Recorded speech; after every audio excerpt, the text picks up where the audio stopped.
Welcome back to Readability. If you didn't know already, this is a kid podcast that's all about reading. Don't know a good book to read? Visit Readability and I'll help you out. Every Saturday, I'll either read, review, or recommend different books just for you. Lay back and listen to this week's episode. Let's get started. I wouldn't consider myself a very pretentious person who often thinks about the natural philosophy of Aristotle or Socrates and questions the meaning of life. For your knowledge, I have literally no idea what I'm talking about. But hey, I can always try the philosophical part, not the pretentious part. I randomly get the inspiration of reading these very difficult classics, and I've collected a list of books I want to read at least once in my life. Probably only once because I'm not much of a rereader. Anyways, these are in no particular order. Maybe after reading these novels, I'll be more intricate in my high-quality reviews on Readability. Or I'll be bored to death by reading them, which may happen. I'm thinking the latter, but let's be positive.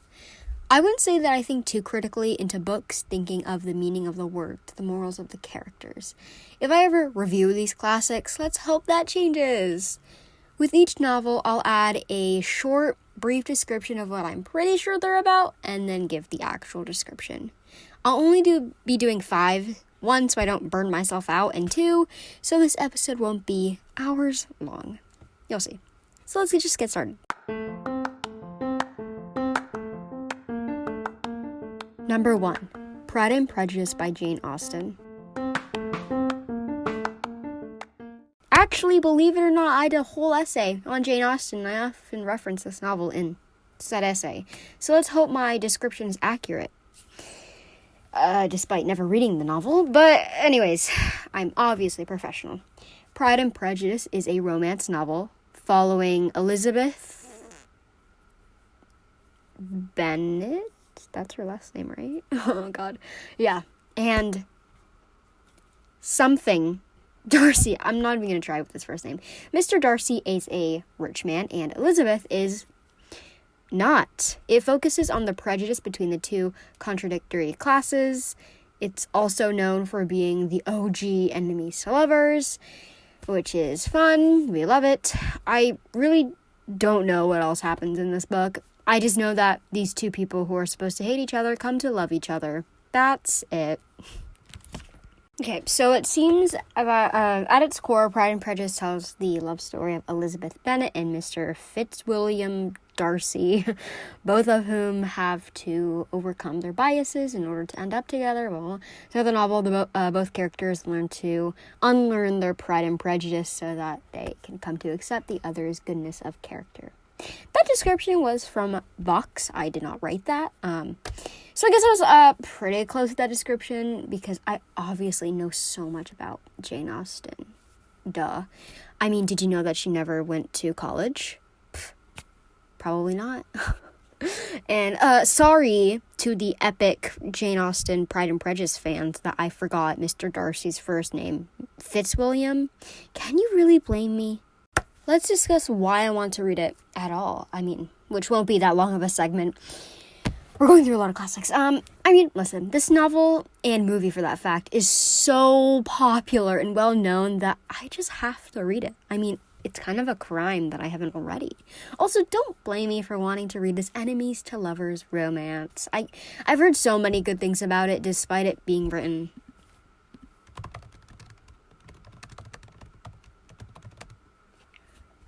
1797? Oh, I didn't know it was written 1797. I thought this was written in the 1900s. I guess I was wrong, obviously.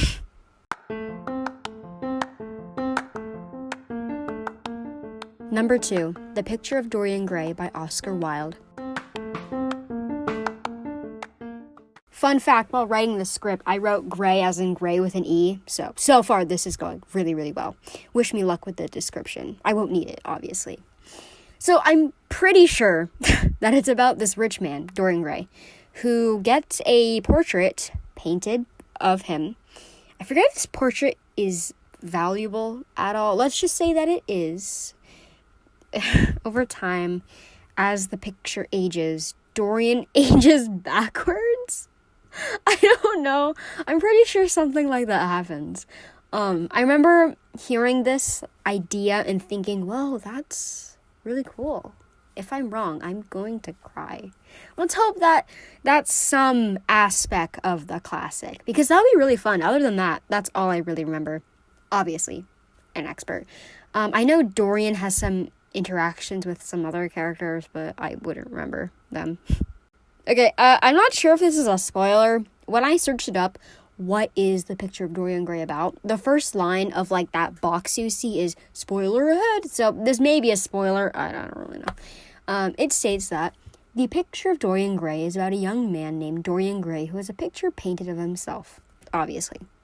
The artist, Basil Hallward, thinks Dorian Gray is very beautiful and becomes obsessed with Dorian. ... He, I'm pretty sure they mean Dorian, does many bad things, while his portrait becomes more aged with each bad deed. And that's just from Wikipedia. So, not gonna lie, that sounds pretty interesting. Now I just want to read this, because actually that sounds really interesting. I'm intrigued to see what happens next. Or maybe the ending was just revealed in the description. I don't know. If I ever read this, I'll let you know. It's probably not. I don't know. Maybe it... I don't know. Like Pride and Prejudice, I've heard so many good things about this novel. People say that if you want to get into classics, this is a really good book to start with. And whoa, can you believe it? I'm getting into classics. What a surprise. Yeah, even besides that, I think the summary of the novel is super interesting and something I would read even a YA novel about. I don't know about you, but it seems like a good sign.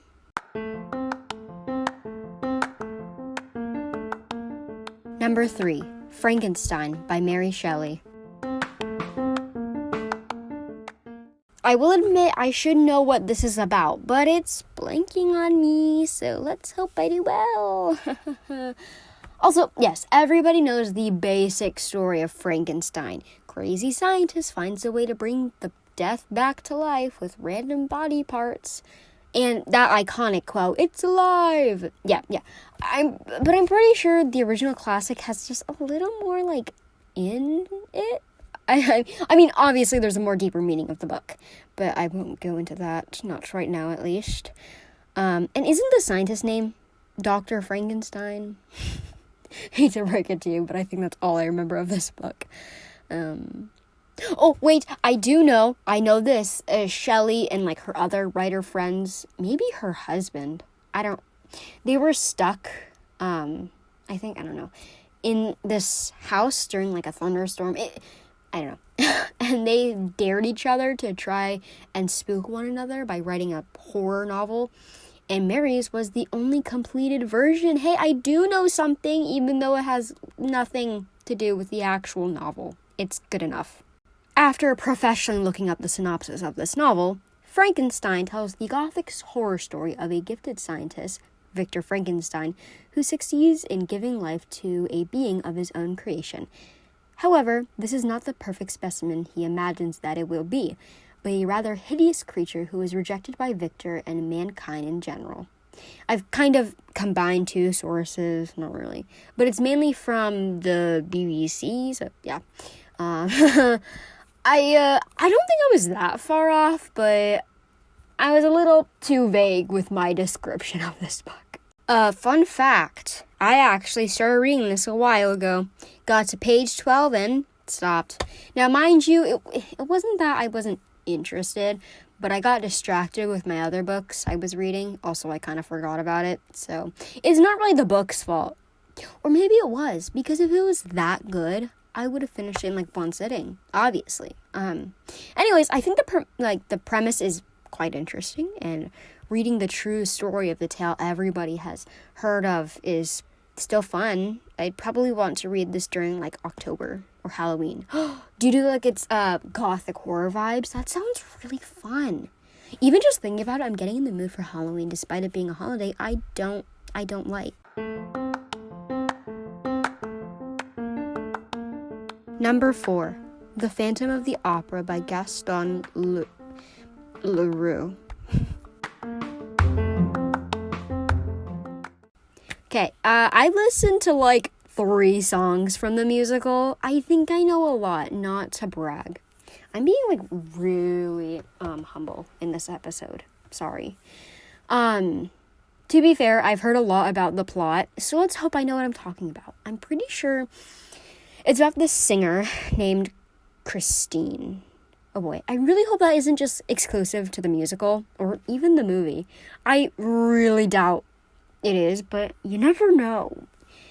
And she like follows or fall in loves with, something like that, this really creepy guy who lives in the sewers. Is he like, oh, I'll give you voice lessons? No, that's not what he says. I don't know why.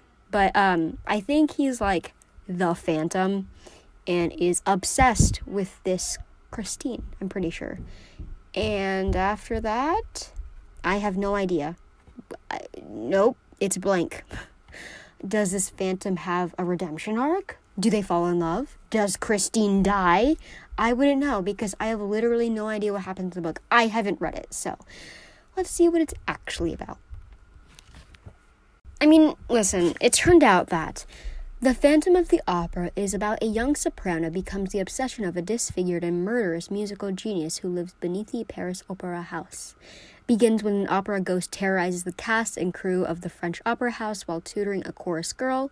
He finally drives the lead soprano crazy, so she and her friend leave. Is that too far off? Yes. What? No, I don't think so. Not to toot my own horn, but I say that was pretty successful. We love a super creepy love story about music, so why wouldn't I want to read this? I first got introduced to this story from the musical, since it's such a classic in the musical theater community. Now, instead of just listening to the 2-hour musical, I could just read the 150-page or 45-page book. Actually, thinking about it, I'd much rather do that instead. I think it'll be a fun read, and also I've heard some really good reviews about it, and maybe I'll finally get the hype around it. Just maybe.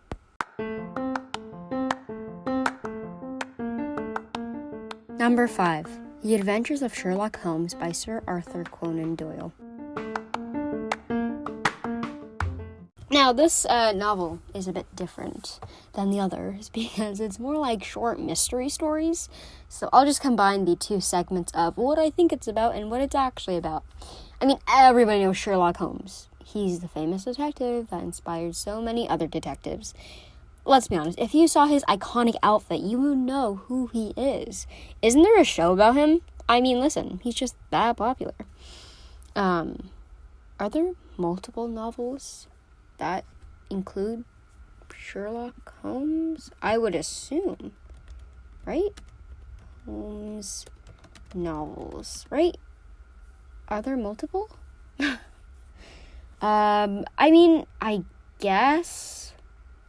I mean, there's The House of the Baskervilles and A Study in Scarlet. But I would assume that The Adventures of Sherlock Holmes would be a better overall book to represent Sherlock Holmes. Anyways, people say that you can flip to any chapter and read about a new mystery, which I don't usually like. I don't really usually enjoy that stuff because if I'm not interested in a certain part of these multiple short stories, I can't say that I fully read it. I can't say I fully read the book. I suppose that'd be quite annoying, but if I push my way through it, it'd probably be a fun time. Before I discovered my love of fantasy, specifically YA fantasy, I was really into mystery. I would say I'm still rather engrossed in the mystery genre, but not as much as I used to be, though I really enjoy reading about smart characters. Not only does it make me feel really dumb, but I also feel so... how do I put this in words? Proud? I feel good? It's just fun to see these really smart characters displaying how intelligent they are in front of, like, everybody else and one-upping everybody. Does that, like, say something about me? I don't know. Anyways, back to Sherlock Holmes. It would probably be a really fun read, as the stories are quite short, I'm assuming. So I could just read my way through them. What a fun time.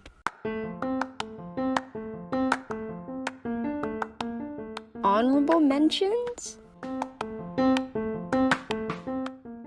Alrighty, so this really short segment is me just reading off the Kindle books I got on Kindle that were free because of Amazon Classics. And they come with an audiobook. So honestly, it's a steal. First, we have Oliver Twist. Already read that one. Frankenstein. Well, I mean, The Adventures of Sherlock Holmes. Okay. War and Peace. War and Peace. It's a book. Anna Karenina. Oh my gosh. Wuthering Heights. The Phantom of the Opera. Emma. The Picture of Dorian Gray. And Pride and Prejudice. That's it. Yeah, I mean, you can only get 10 ebooks? Kindle books? Maybe? I don't have Kindle Unlimited. I don't have anything from Kindle. I just get the free books. So, that was a list of ebooks that I probably won't read, but hey, they're there. Alrighty, that was the end of this week's episode. Actually, just kidding. It's not only this week's episode. This is the second episode that you're going to get this week. I mean, the first of the 2 episodes you're going to get this week. So, yay! I'm spoiling you guys. I know. I had a lot of fun doing this. It was really interesting to see how much I actually knew about these classics, if I knew anything at all. And I hope you guys enjoyed. Have a fantastic day, and keep reading, folks. Bye-bye!